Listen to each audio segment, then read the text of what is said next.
Hey guys, again, we're out here with the CB1000R.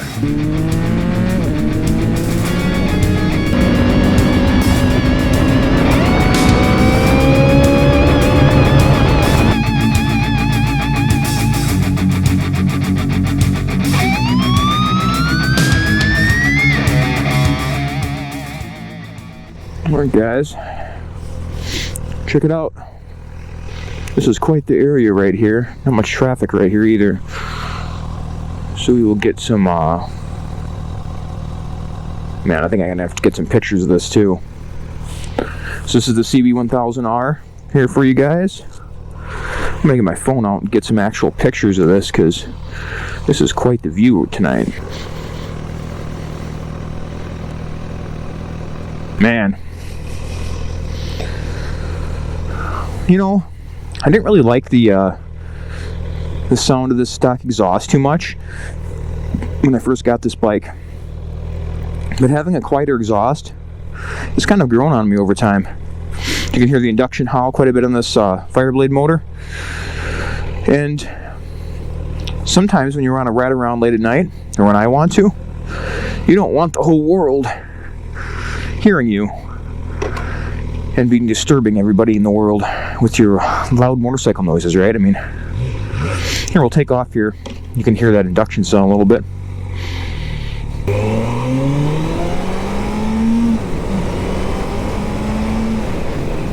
I mean, that's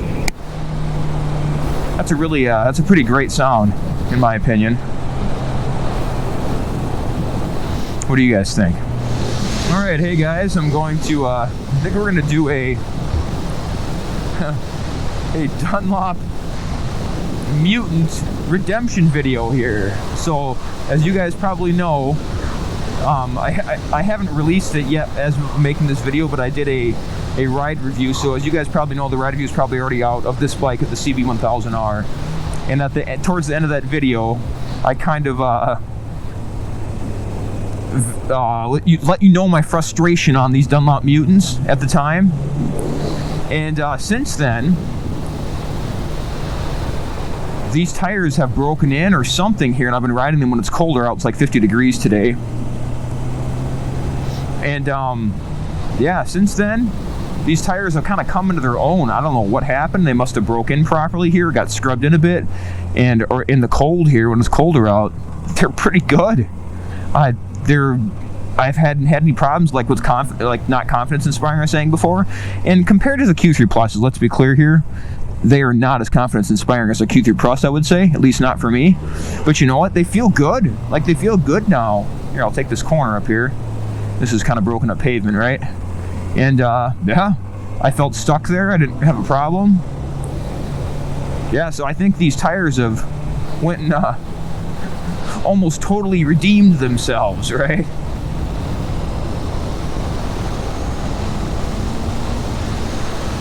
Well, they feel good, guys. I don't know what to tell you. That day when I did that ride review, and a couple days before, I was really struggling with them. They really, they weren't giving you much confidence. They felt kind of like when you leaned over, you were never really sure if you were stuck or not. They kind of like, it always felt like you were gonna kind of slide out or something. But since then, and they were warmed up and stuff during that review too. I mean, it wasn't like I was on cold tires. Those days were warmer too. Those are 70 or 80 degree days. But now, I don't know if they've broken in more or what's exactly happened here. Hard to explain it because it shouldn't have taken that long for them to break in. But they feel good now. And I've been going through some of these corners, these twisties. We just did a video before this, so these tires, they're thoroughly warmed up now. And yeah, they just they have redeemed themselves. So I would recommend the Dunlop Mutants. Again, just be aware that for some reason, this is the second set of them I've had. The first set didn't take this long to break in, maybe because the bike was heavier. It was that big 1150R, and I love the Dunlop Mutants on that bike, to be totally clear with you guys. So this might be a bike-specific thing where on this CB1000R specifically, they aren't like maybe the best mate for this bike, if that makes sense. Like, they don't mate that well with this bike. But now, after riding them a bit here, yeah, I mean, I cranked on it out of that corner, and they feel pretty good. they're not as planted feeling. See, that's probably the thing. I've been riding this bike for maybe it's completely subjective, because I've been riding this bike exclusively for the last like few days, and maybe I'm just gotten used to them. But when you come off like the R1 of the Q3 Pluses, those tires and that bike is really confidence inspiring on the corners. It's like things just glued to the pavement. So then getting on this felt kind of like squirrely. But this bike is a lot more flickable than that bike due to the width of the handlebars as well, and the geometry and all that, it being a naked bike and having such wide handlebars. So it's more flickable, so it's not as like, you don't feel as like rock solid planted just because of the geometry. And then combine that with the Dunlop Mutants, which, you know, are not the Q3 Pluses as far as grip goes, or grip feel maybe is the right word, or both. Then you get a double whammy of, oh man, this doesn't feel as planted, I feel sketched out in corners, which I was saying, which probably was true. But now that I've ridden this for, you know, a week straight or something like that, man, check out the clouds and stuff up there around sunset. That is some incredible stuff up there, guys. I got distracted for a second, apologies.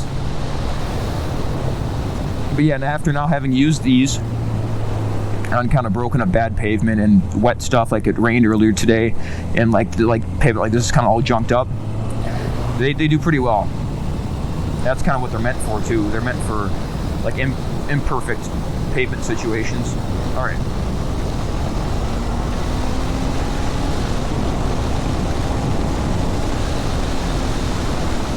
Oh man, these CB1000Rs are pretty docile when you're down low on them, but once you get moving, guys, once you get moving on these things, oh man, you get up above that 6,000 RPMs or so, these things really crank. This is a 2011, so it's not even like the newer, you know, the newer stuff that's been redesigned. This is the old design with the Darth Vader looking headlight on it. Man, do these things crank.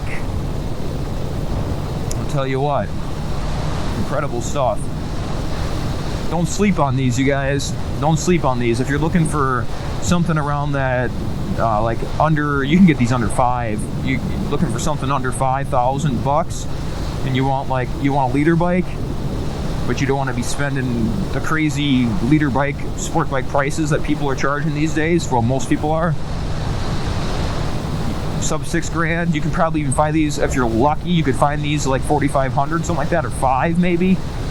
Yeah, get yourself some 1000 single R, CB1000 single R. Get yourself some of this.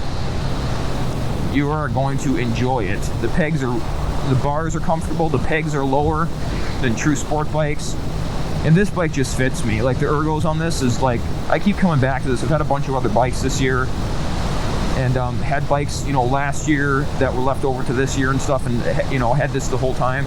And yeah, I just keep coming back to this over and over again. It's just like, you can sit up straight if you want, like this, while I'm basically bolt upright, or you can kind of get into it like this, and it feels good either way. You know, yeah, you're not in a tuck like you are in, you know, a sport bike or something like that, and there's not really much wind protection. That little fairing, sort of fairing in the front does break a little bit of wind, but not a whole lot. There might be a windshield or something you can buy for this. I'm not sure, to be honest with you guys, because I haven't looked into it.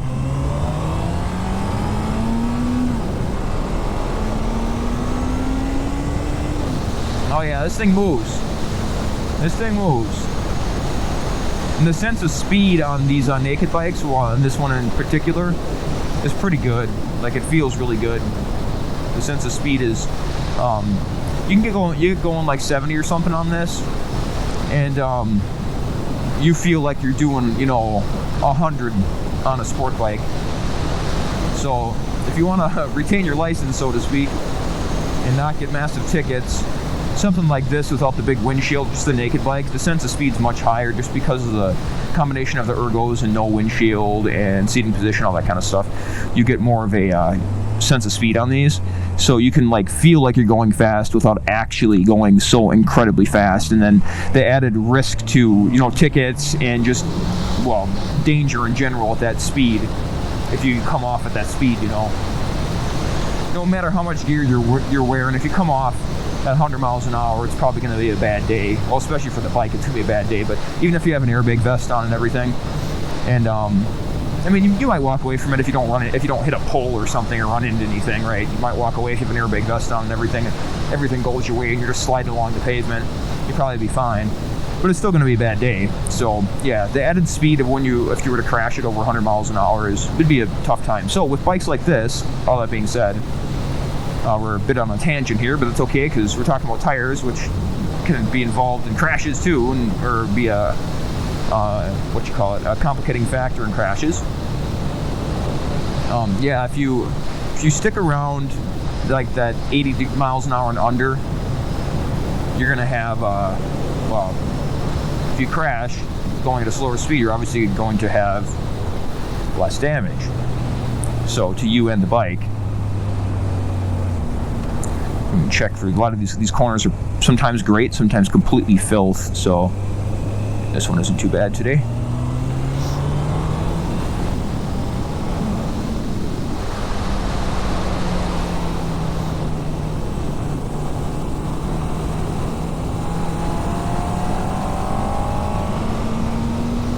Oh man, that induction howl when you get on it, it's a thing of beauty, you guys. It's a thing of beauty.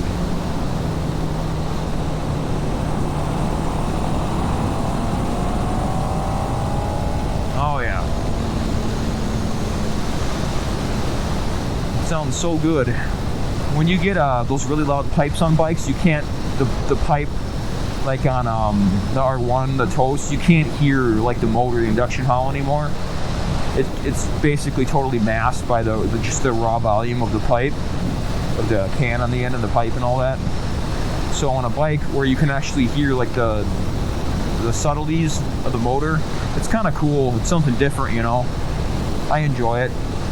If anybody wants to go on a ride here and you live up in the Midwest area, let me know. And you live in the Wisconsin, Minnesota, Iowa, Illinois kind of area, and this coming season, if you guys want to do some comparison videos, you know, take out a bike, and I'll take out one of mine. We could do some comparison, like a test vid, like a, what you call it, comparo shootout video. We don't have to ride each other's bikes. You can if you want to, but we don't have to. We can just talk about our bikes and such. And yeah, that'd be cool to do too. Looking forward to that. I know I've got a couple different offers to do that, and I've done those with a couple different guys in the area here as well. And those are always good videos, good stuff. Everybody learns a lot from the different motorcycles and you know, different styles of bikes and such. And even if it's the same kind of bike, like the GSX R1000 versus R1 that we did, it should be out by now before this video comes out. That video was really revealing, and I realized that I really like Gixxer 1000s. I really like the Suzuki motor, so I would have never known that unless I had the chance to ride one. So thanks to Skylar for that opportunity, and that was awesome. So I'll probably be getting the GSX-S 750 is what I've been looking for the coming season. So hopefully we'll be able to find one of those at a good deal, or even the GSX X1000. But I'd rather have the 750 because I've always been interested in those 750 motors, and that's like the 750 K5 motor that it's got in there. So yeah, that would be really cool to get my hands on one of those and get one on the channel here. Alright, so thanks for watching today. I appreciate you guys. Let me know if you got any questions about the CB1000R or even the driftless area we've been riding here today. Let me know in the comments. And if you like this content, make sure you hit all the buttons and like and subscribe. Looks like more and more of the people watching are subscribers now, so I do appreciate that. But it's still something like 70% or more are not subscribers. So go ahead and hit that subscribe button if you guys enjoyed this video. And let me know if you have any suggestions for shootouts in the future, or any of the bikes that you see in the channel, the current 4 that I have that we just talked about in the last video too and stuff. Now let me know if you want to see any shootouts or comparisons between them. I have been doing some comparisons, so those will probably be out on the channel. Some of those will be before this video comes out, actually. But once again, I appreciate you guys, and I will see you guys in the next one. Goodbye, everybody.